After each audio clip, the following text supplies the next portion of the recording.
하나님 말씀 함께 보겠습니다. 신약성경 마가복음 10장 45절 말씀입니다. 마가복음 10장 45절 말씀 제가 읽어드리겠습니다. 인자가 온 것은 섬김을 받으려 함이 아니라 도리어 섬기려 하고 자기 목숨을 많은 사람의 대속물로 주려 함이니라. 아멘. 1942년에 길을 걸어가던 한 남자가 길에 버려진 자전거를 하나 보았습니다.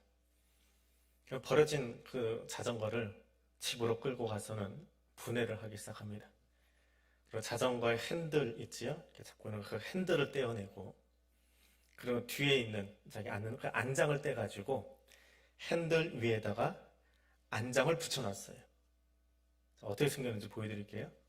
저렇게 만들었습니다. 이해가 되시죠? 핸들에다 안장을 붙였습니다. 50년쯤 뒤에 저게 경매장에 나왔어요. 저 사람이 저걸 만들고 뭐라고 했냐면, 뭐가 생겼어요? 이름이 황소머리예요. 예, 그 황소머리를 50년 뒤에 경매장에 내놨습니다. 누구 사갈래요? 그랬더니 얼마에 팔렸을까요? 여러분, 얼마 주면 저거 사가시겠습니까? 300억 원에 팔렸습니다. 피카소가 만들었거든요. 피카소의 눈에 띄었더니 버려진 그 자전거가 명품이 돼가지고 걸작이 돼가지고요. 지금 프랑스에 있는 파블로 피카소 박물관에 전시되어 있다고 합니다.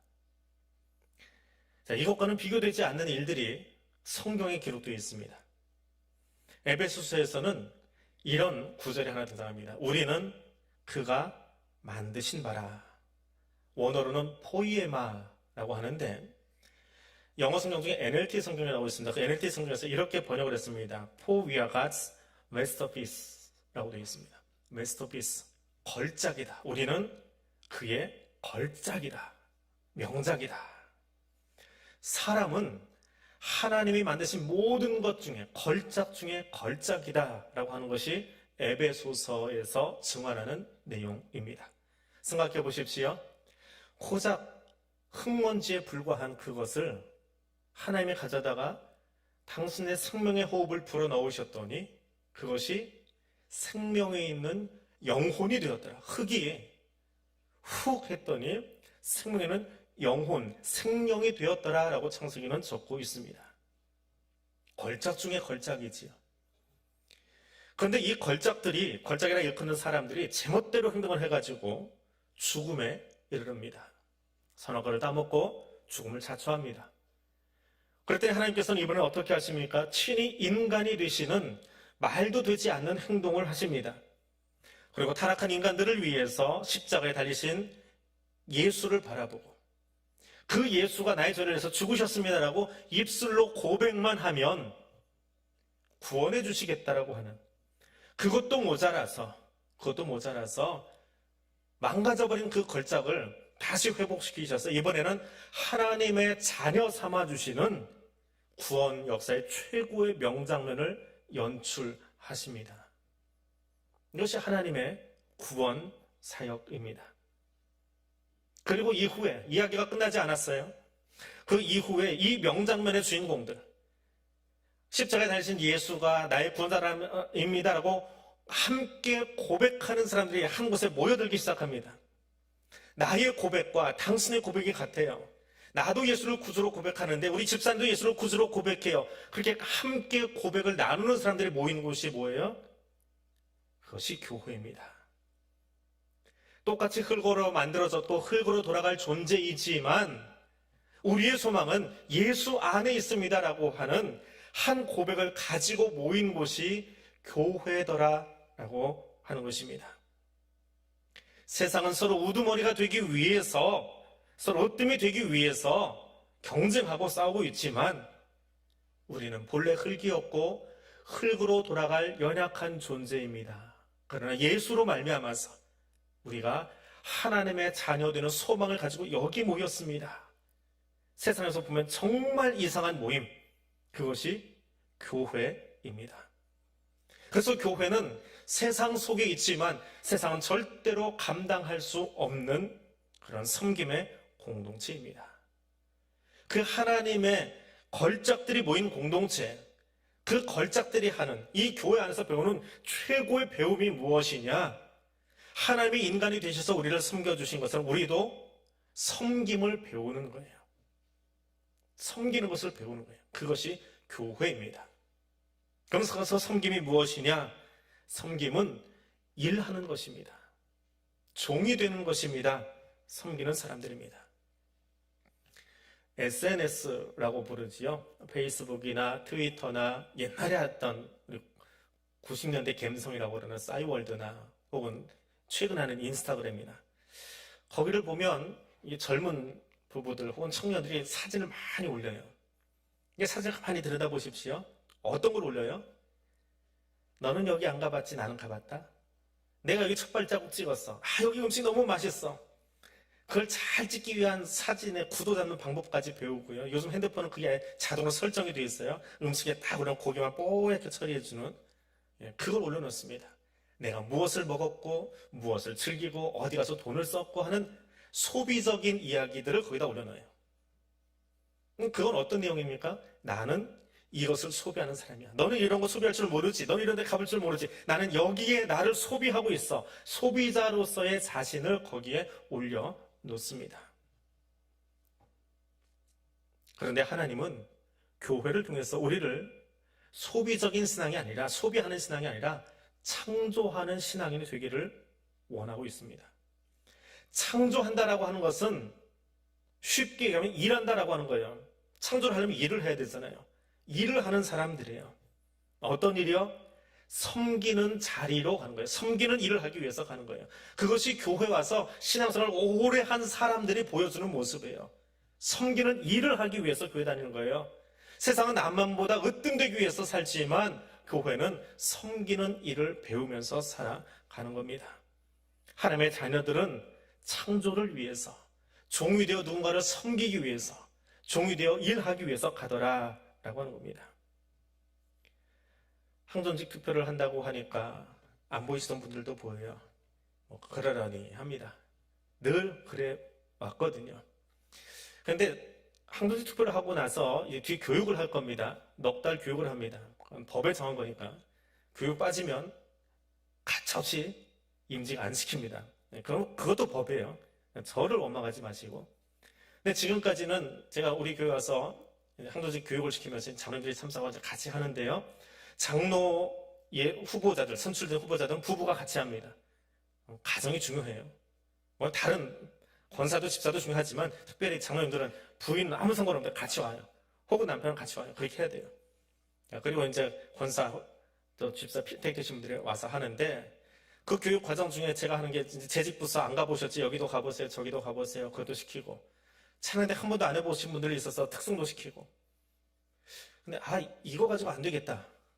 그래서 이번에는 이걸 해보려고 그래요.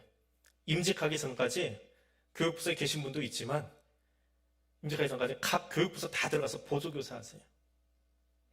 일 좀 해야죠. 교육부서 어떻게 돌아가는지도 모르면서 당연히 들어가서 교육부서 운영할 수 없잖아요. 아이들이 어떻게 뛰어노는지 봐야 되세요. 그러니까 정교사 하지 마시고 나 권사 됐으니까 장로 됐으니까 천만에 교사 안 해본 사람이 뭐 가서 정교사예요. 그 애들한테 배우세요. 무릎 꿇고 보조교사로 임직할 때까지. 그 뒤에도 더 하면 좋고요.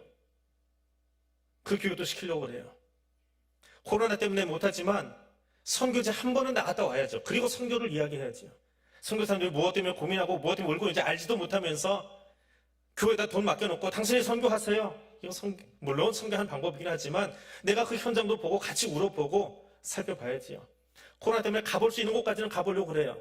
우리가 듣고 있는 교회가 되었든지 미자리 교회가 되었든지 가서 현장을 보고 그들이 이렇게 아파하니까 우리가 돕고 있구나라고 하는 것을 보아야지요. 그래서 일해야지요. 앉아서 의논하는 항존직이 아니라 가서 일하는, 섬기는 사람들을 세우려고 합니다.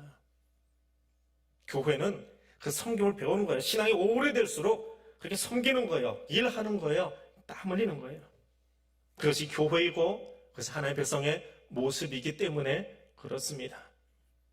구경꾼이 아니라 박수치는 존재가 아니라 땀 흘리기 위해서, 일하기 위해서, 닦기 위해서 그것을 배우고 섬길 수 있는 섬김의 공동체가 될 수 있기를 원합니다. 두 번째로 섬김은 상대를 높여주는 일입니다. 섬기는 자가 섬김을 받는 자보다 높아지지 못합니다. 대통령이 되고 싶고 국회의원이 되고 싶어서 선거 유세를 합니다. 늘 하는 이야기 있어요. 고개를 90도로 폴더폰처럼 접으면서 섬기겠습니다 라고 하는데 당선되고 나면 어때요? 내가 언제 그랬어요? 그러면 뒤로 넘어가 버려요. 이게 세상의 모습입니다. 21세기 최고의 민주주의 국가라고 하는 미국이라고 하는 나라, 그곳의 사람들이 이주를 했습니다. 아주 오래전 이야기지요. 왜 유럽에서 아메리카 대륙으로 이주를 했습니까? 교회에서는 이렇게 예화를 사용합니다. 종교의 자유를 찾아서. 그거는 교회가 보는 시각이에요. 사회학자들이 보는 시각은 다릅니다. 왜 유럽에서 아메리카 대륙으로 배 안에서 죽어가면서 그 큰 바다를, 지금처럼 좋은 배도 아닌데 넘어갔냐? 자유롭게 살고 싶어서. 왕의 독재 통치받는 거 싫어서 자유롭게 살고 싶어서 자유시민이 되기 위해서 미국으로 갔답니다. 그때는 아메리카 대륙이죠. 신대륙이지요. 그리고 가서 미국이라는 나라를 만듭니다. 13개의 나라가 모여서, 우리는 주라고 부르는데 13개의 나라가 모여서 우리 하나의 나라를 만들자. 미국을 영어로 뭐라고 그래요? 저도 준비하다 처음 들었어요. 미국을 영어로 뭐라고 그래요? United States of America 그러죠? 근데 그 앞에 진짜 단어가 하나 더 있어요. These United States of America. 이것들의 연합체라는 거예요. 그게 미국이야. 이것들의 연합체예요. 이것들. These가 아니고 이것들의 These라고 그래요. 그게 무슨 말이냐면 각자 다른 방식의 자유로운 삶을 살던 사람들이 모여서 우리만의 새로운 정치 제도를 하나 만들어보자. 왜? 유럽의 왕정체제 너무 싫었거든요. 왕이 하는 대로만 하는 게 싫어가지고 자유롭게 살자. 우리의 자유가 있어요. 여기 이쪽 주에 그 자유를 모여서 these, 그 자유를 같이 공유할 수 있는 나라를 만들어보자. 그럼 어떤 정치체가 제일 좋을까? 미국 건국 아버지들이 제일 싫어했던 정치 제도가 뭔지 아세요? 새벽에 나오신 분은 제가 한번 얘기해서 들었을 거예요. 제일 싫어했던 정치 제도, 민주주의. 싫어했대요. 왜? 민주주의라고 하는 이 단어의 태동이 어디서 나오냐면 민중선동가라고 하는 아테네 그 단어에서 나와요. 대부분의 사람들은 글을 모르고 정치를 몰라요. 그러면 누군가 앞에 나서 막 의식해서 얘기해요. 우리 이렇게 합시다 하고 얘기하는 선동가 한 사람이 나서서 남은 사람을 끌고 나간대요. 그게 민주주의래요. 그게 싫었던 거예요. 우리 자유를 다 보장받고 싶은데. 그래서 정당 정치하지 말자. 좋은 말로 정당 정치고요. 나쁜 말로 하면 패거리 정치예요. 몰려다니는 정치. 끼리끼리 모여서 노는 거. 그거는 공동체를 와해시킨다. 이거 하지 말자. 그래서 선거인단 제도를 만들었어요. 아주 복잡해요. 뭐 여기서 그 정치 하는 거 아니니까 다 설명할 수 없지만 그걸 만든 이유는 패거리 정치 안 하려고 만들었어요. 정당 정치 안 하려고 만들었대요. 그런데 얼마나 갔을까요? 2대 대통령 뽑을 때 이미 정당이 나타났대요. 그리고 그 정당 정치의 최고의 폐해를 지금 21세기에 트럼프하고 바이든이 확실하게 보여주고 있잖아요. 미국에서. 정당 정치의 폐해. 그게 뭐냐? 몰려다니니까 어떤 일이 생기냐라고 하는 민주주의의 가장 아픈 부분을 그대로 보여주고 있어요. 이게 세상입니다. 세상은 좋아하는 사람끼리만 모여요. 좋아하는 사람끼리만 움직이려고 그래요. 그것이 싸움이 돼요. 전쟁이 돼요. 근데 교회는 무엇입니까? 흠을 내고 끌어내리는 것이 아니라 올려주고 세워주는 그 섬김을 배워가는 것. 그 새로운 창조를 만들어내는 것이 교회다라고 하는 거예요. 그것이 교회예요. 끌어내리는 것이 아니라 약한 사람을 보듬어주고 세워주는 것, 섬김을 위해서 존재하는 것입니다. 내가 무엇이고 한데 주께서 나를 생각하시며 나를 권고하시고 하나님의 자녀 삼아 주셨습니까? 하나님이 내게 먼저 그렇게 해주셨거든요. 내가 뭔데요? 고자키야 흙덩인데, 피카소가 만든 그 황소머리와 비교돼서 흙덩어리인데 그것을 하나님이 무엇이고 한데 생각해 주시고 죄를 내 자녀 삼아야지. 그게 말이나 되는 소리예요? 그에게 호흡을 넣어주셔서 생명이 되게 하시고 하나님 자녀 삼아주셨어요. 하나님이 그 일을 내게 하셨다면, 내가 그 은혜를 입은 사람이라면 나도 옆에 있는 사람에게, 나도 내 이웃에게 흠집내는 사람이 아니라 그 사람이 나를 만나면 신이 나고 그 사람이 나를 만나면 일할 맛이 나고 그 사람이 나를 만나면 흥이 나는 그런 섬김의 공동체가 교회가 되어야 할 줄로 압니다. 섬김의 사람을 만나면 우쭐해지지요. 어깨 올라갑니다. 제일 처음 제가 목회를 시작한 건, 목회라고 하기는 참 그런데 그것도 배움의 한 장이니까요. 교육전사를 하고 유년부를 맡았어요. 유년부의 부장 집사님, 안수 집사님이셨는데 그분이 누구냐면 저희 고모부, 장고모부 친구분이세요. 딱 가서 인사했는데 어떻게 하다가 그분이 저를 알아보셨어요. 저는 몰라요. 작은 고모부도 뭔데 목회를 하시거든요. 작은 고모부 지금 은퇴하셨는데 아무개 목사가 제 친구예요. 그러고 얘기를 하시더라고요. 어떻게 제가 그 교회 간 거를 고모부가 아셨는지, 어떻게 두 분이 연결을 하셨는지 모르지만 그 얘기를 하시는 거예요. 근데 그 순간부터 여러분 부장 집사님이 아니라 우리 아버님 레벨이잖아요. 고모부 하니까 고모부 친구분이 우리 부서 부장님이에요. 근데 유년부의 특징은 뭐냐 하면 교사들이 다 젊어요. 청년들 교사들이에요. 고등부 가면 권사님쯤 되는 분들이 이제 고3 아이들을 지도해야 되니까 좀 그렇게 부서 이상하게 그렇게 만들어지죠. 그러니까 이 부장 집사님이 어떻게 하냐면은 이제 회식을 하러 가는데요. 간지 얼마 안 돼서 첫 회식을 하는데, 교사 회식을 하는데 일어서 가지고 앞에다가 쟁반 갖다 놓고 접시 갖다 놓고 숟가락 갖다 놓고 수건 갖다 주고 음식 먼저 챙겨가지고 앞에다 갖다 놓고 하는데 제 아버님 뻘이잖아요. 그래서 그 교장 선생님이었어요. 그러고 다니는데 엉덩이가 반쯤 올라가지고 제발 좀 이러지 마시라고. 얼마나 이거 불편했는지요. 그런데요, 회식 3번, 4번 하니까요, 당연해요, 이제는. 부산은 왜 안 가셔지지? 오늘 속도가 좀 굼뜨시네. 사람이 그렇게 변해가요. 그러면서 내 자신한테 놀랐어요. 이렇게 쉽게 변하는구나. 이걸 너무 당연하게 받고 있구나. 놀랐어요. 그래서 그때 일어나서 제가 청년교사들한테 갖다 줬어요. 그거 알았어요. 왜 부장님이 나한테 그렇게 하는지. 청년들한테 말로 하는 게 아니고 가르쳐 주는 거예요. 이렇게 섬기는 거야? 너도 그렇게 해. 제가 제일 먼저 배운 것 같아요. 가서 제일 어린 교사부터 이렇게 나눠주기 시작했어요. 성도는 섬김의 본을 보이신 예수님처럼 사는 거예요. 발을 씻기기 위해서 허리에 수건을 동이신 예수님처럼 섬기는 거예요. 나도 그렇게 섬기는 거예요. 그게 믿음의 공동체예요. 그러면 하나 물어보십시다. 여러분, 예배 드리러 나왔다가 교회에서 누구를 만나면 제일 흥이 나세요? 내 이름 불러주고 나 알아주고 나를 섬겨주는 사람이 있으면 흥이 나지요. 나 같은 사람도 어떻게 알아주네? 괜히 으쓱해지고 기분 좋잖아요. 그게 섬기는 거예요. 내가 예배 드리러 나왔는데 지난 한 주간 너무 힘들었는데 예배 나왔더니 누군가 나를 다독여주고 자꾸 올려줘요. 집사님 그래도 열심히 하고 있잖아. 다들 힘든데 그래도 집사님 사업 잘하고 있잖아. 가게 그래도 열심히 하고 있잖아. 누군가는 문 닫았다는데 그 가게 아직도 하고 있잖아. 얼마나 잘하고 있는 거야. 그럼 괜히 흥이 나요. 나 못하는 거 아니구나. 기분이 좋아서 신이 나서 하나님 감사해요. 저 이야기를 아무개처럼 통해서 듣게 해주셔서 감사해요. 그리고 돌아갈 수 있잖아요. 그게 성도라는 거예요.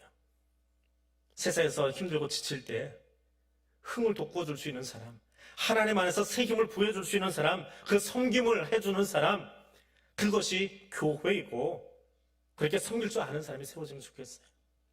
누구 뽑을지 고민되십니까? 그 사람 뽑으세요. 나의 예배를 흥이 나게 해주는 그 사람, 우리의 모임을 흥이 나게 해주는 사람, 편을 가르고 패거리 정치하는 것이 아니라 예배를 흥이 나게 하고 하나님 앞에서 기쁨으로 섬길 수 있게 해주는 그 사람만 생각하면 교회 가는 게 신이 나. 그 사람 뽑으시면 돼요. 그게 새로운 창조를 경험한 진짜 멋쟁이 섬김이들이거든요. 그러면 그분은 직분 받고 나서도 더 재미있게 섬길 거예요. 더 재미있게 여러분을 높여줄 거예요. 그것이 교회입니다. 그것이 새로운 창조를 경험한 그리스도 안에서의 새로운 피조물들이 모여있는 아름다운 공동체입니다. 그런 교회 될 수 있기를 원합니다. 세 번째로, 섬김은 나를 드릴 수 있는 겁니다. 내가 가져올 수 있는 물을 가져오고 내가 가져올 수 있는 수저를 가져오는 것도 섬김의 한 모습입니다. 그런데 교회는 달라요. 섬김은 뭐예요? 예수님이 나를 섬기기 위해서 내게 찾아와 자신의 몸을 주셨어요. 피를 흘려 주셨어요. 우리를 위해서 마치 하나님이신 그분이 나를 모든 걸 주셨어요. 바꾸면 드린 거예요. 너 가져라 하고 주신 거예요. 걸작인 사람이, 하나님 만드신 걸작품이라고 그랬어요. 걸작인 사람이 하나님께 무엇을 드리면 하나님이 정말 기뻐하실 거예요. 그런데 처음부터 한번 다시 생각해 보십시다. 내가 진짜 걸작이 된 이유는 뭐예요? 좋은 옷을 걸치고 주머니에 뭔가 가지고 있어서 내가 걸작이에요? 아니지요. 피카소가 만들어서 허름한 그 자전거가 걸작이 된 것처럼 온 우주에 대가이신 하나님이 나를 만드셔서 내가 걸작품이 된 거예요. 그러면 우리는 본래 흙이었고 흙으로 돌아갈 존재인데, 본질상 흙인데요, 그 흙덩어리가 뭘 드리면 하나님이 제일 좋아하실까요? 뭘 드리면? 금괴를 하나 구해서 평소에 모아가지고, 하나님 내가 이게 평소의 작품입니다, 이 금괴 받으세요. 하나님이 좋아하세요? 하나님이 땅속에다 만들어 놓으신 광석 중에 하나인데요, 콩 한쪽을 나눠 먹는 것이 아름답습니까? 부끄럽습니까? 콩 한쪽 나눠 먹는 거야. 에이, 뭐 그거 저게 장난치, 뭐 그거 나눠 먹어, 너 혼자 먹지, 한 입거리도 안 되는데, 그렇게 이야기하나요? 아니잖아요. 아름다운 세상은 콩 반쪽도 나눠 먹는 거예요. 세상은 어떻게 이야기합니까? 식당 가서 밥 먹다 뭐가 하나 남았어요. 여기 앞에 두부 하나가 남았어요. 그럼 뭐라고 그래요? 야, 그거 마지막에 먹는 사람은 뭐 난데? 안 된다고 그러나요? 딸난다고 그러나요? 괜히 빈정거려서 그거 못 먹게 자꾸 그래요. 그게 세상의 방법이에요. 근데 어떻게 해요? 하나 남았네? 우리 같이 사이좋게 나눠 먹을까? 나눌 수 있는 사람이에요. 그게 아름다운 거예요? 쪼잔한 거예요? 세상이 작게 보는 게 있어요. 세상이 하찮게 보는 게 있어요. 근데 교회는 세상과는 전혀 다른 역설적인 공동체입니다. 하나님이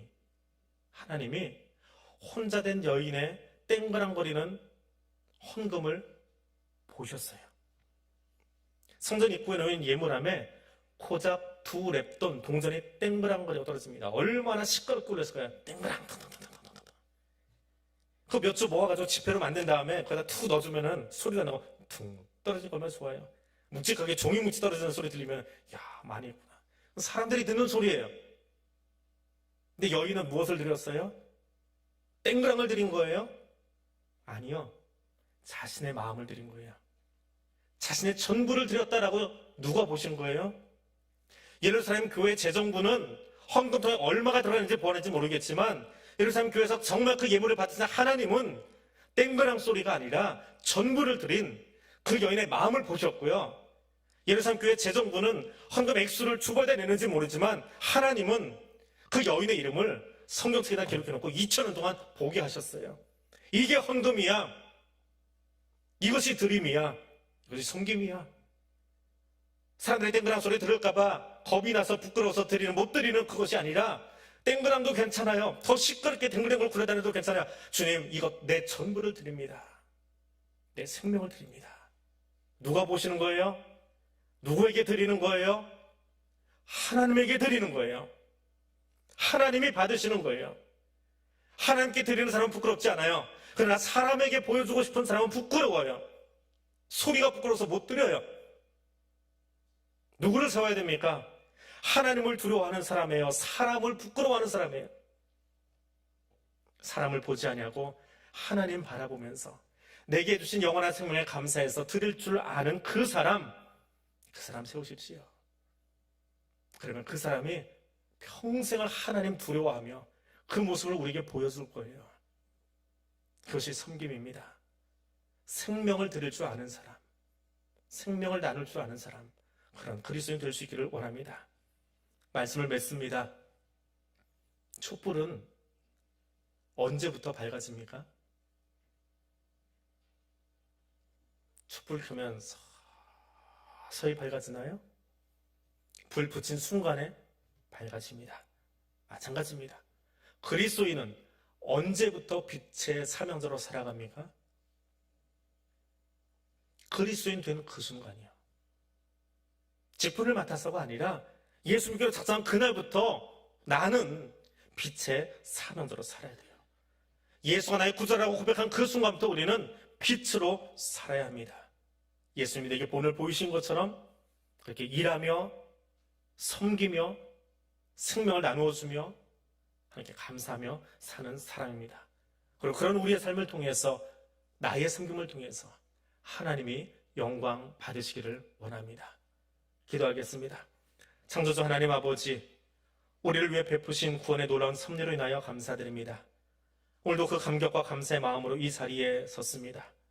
우리를 향하여 베푸신 십자가 구속의 은총과 주인된 우리를 위해 나누신 생명의 역사를 보며 감사로 섰습니다. 그리고 이 시간 예수님처럼 나도 섬김의 자리에 서겠습니다. 높은 자리를 탐하는 세상 사람과 같이 아니하고, 성령의 감동이 없어서 좌우의 자리만 탐하던 준비되지 못한 제자들과 같이 아니하고, 세상을 향하여 빛의 사명자로 살기 위해, 옆 사람을 높이기 위해 섬기겠습니다. 주여, 그 섬김의 자리에 나를 붙들어 매 주시옵소서. 예수님 이름으로 기도드립니다. 아멘.